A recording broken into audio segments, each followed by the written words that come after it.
taking action is going to be treated as an act of sheer stupidity or even corruption. So, and that's the danger. So, when you said you wanted to see less of the government in the financial sector, what did you mean?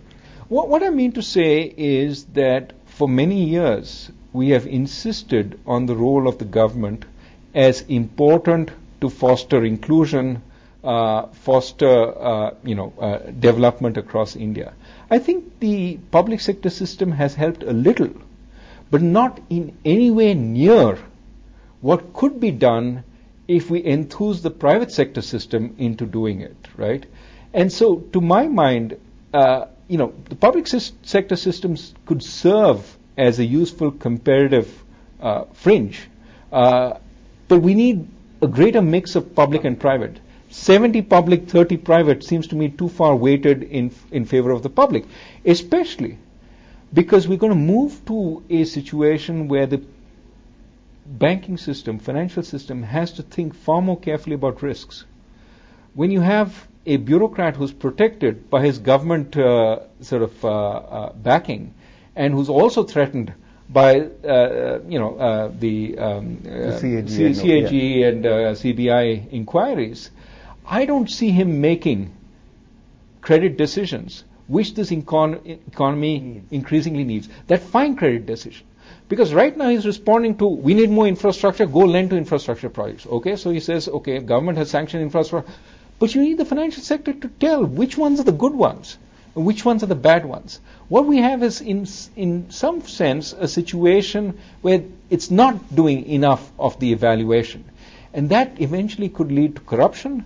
It could lead to more sort of oligopolies, less competition, all those things aided and abetted by the public sector. And I think that's a worry. Let's come to interest rates. With inflation and growth at about 7.5%, and the RBI is at about 3.25%. Is the RBI way behind the curve at the moment? I think the RBI has to be extremely concerned at this point. I think concerned, not necessarily, I mean, some of the inflation that we see is obviously because of supply constraints of one kind or the other. For example, certain categories of food. But supply constraints for very visible products tend to create perceptions of inflation which are hard to erode and create higher inflationary expectations. You have high inflationary expectations, low nominal interest rates, you have abysmally low real interest rates, and you get a whole lot of activity happening which could at some point strain the economy. Finally, one last question. The fisc. How worried are you about the fiscal deficit, 6.8%, 11% combined? We've got some of our stimulus is structural in nature in NREGA and the Sixth Pay Commission. So it really can't be rolled back. So how concerned are you? Do you see it reducing 7.5% enough to bring it down to acceptable levels? What needs to be done? I mean, my sense is growth will help, but I also think that we have to create space in case there are future emergencies. I mean, what I just talked about suggests that down the line, I mean, the global economy is adjusting. And as it adjusts, there will be accidents. And we have to create space for those potential accidents.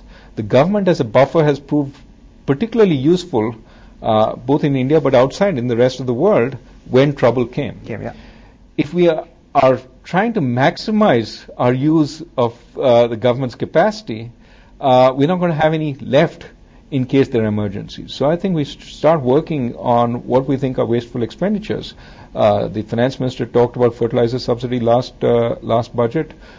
Certainly the petrol subsidy needs to be done yesterday. Need to be dealt with yesterday.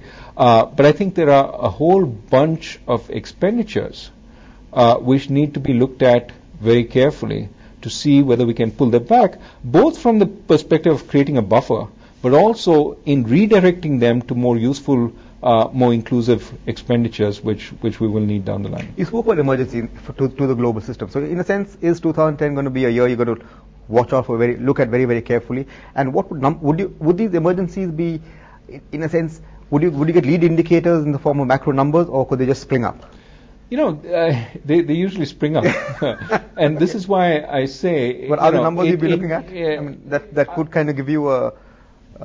my sense is some economies are going to be under heavy stress later on in this year. I mean, we already have a bunch of emerging markets, Argentina, for example, which are coming under stress.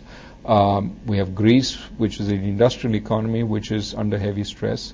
To the extent that some of these countries start, getting into real trouble and maybe even defaulting, that could create shockwaves across the world. There could be many other sources. But also, remember, there's going to be interest rates which are hiked in industrial countries. How much of the flow into emerging markets has been a result of low interest rates? Some of it has been because, the emerging markets were resilient. But some of it is also a running away from industrial countries. When those rates are increased, what about the reverse flow? Do we have the capacity to sustain that? Those are the kinds of things we should be thinking about. And that is why I think we need capacity. And we shouldn't be too complacent about growth taking us out of it. Professor Raghuram Rajan, thank you very much for joining us today. Most welcome.